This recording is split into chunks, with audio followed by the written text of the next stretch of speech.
mesela bir şər adam vardır, ondan yüz sevdirirsən, yəni ki, salamat olmağından ötürü, yəni qəlbi üstəmişsən, məşğul etsən, bu dedikləri usadaları var, bunlar istəsin həyata o tətbiq edirsən.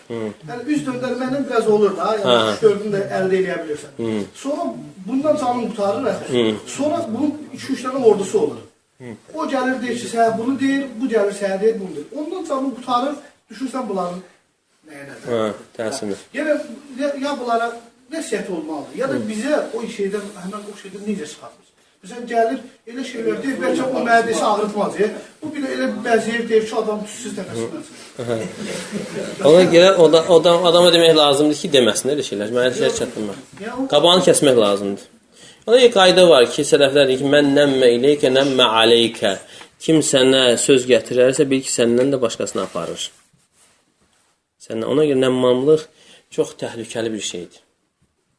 Təhlükəli bir şeydir. Nəmmamın deyir, verdiyi, elədiyi fəsadı heç seyirbaz bəlkə bir gündə elədiyi, bir ayda eləmir.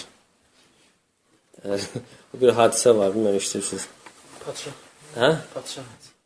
Padişah, yəni də qul məsələsi də. Biri qul almağa gəlir, deyir ki, yəni bir ayıbı yoxdur da, başqa hər şey yerindədir. Bir dənə bunun nəmmamlığı var.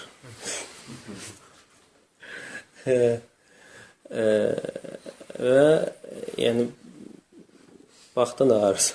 O deyir ki, problem deyil, bir dənə başqa şeylər yerindədirsə, alır onu. O bu gələndən sonra böyük bir fitnə yaradır. Yaratdığı fitnə nə olur?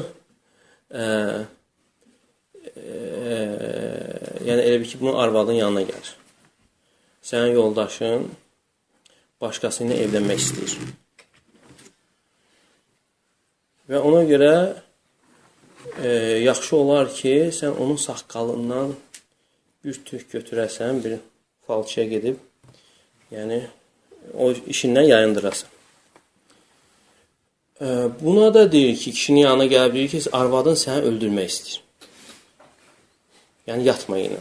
Bu da özünü yuxuluğa vurur. Arvad da bıçaqla, qayçı ilə gələndə əmindir ki, öldürməyə gəlir də. Bunu öldürür arvadın. Arvadın da yaxınları, qohumları xəbər tutanlar kişini öldürür. Və ondan sonra bütün qəbilələr var arasında əməlli başlı dava yaranır. Bir dənə ayıbı var idi.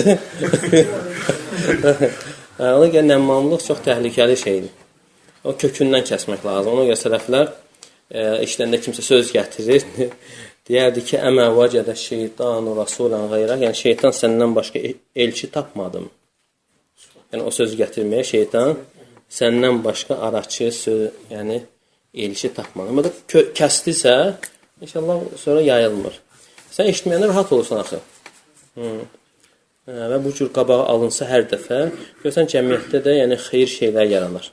Amma yəni sən çox belə istəyir, eşitsin, sonra belə və daha da artır. Şeytan da istifadə eləyir. Ona görə məsələni beşikdə olmalı. Bəli. İxlasla.com saytı tərəfindən təqdim olundu.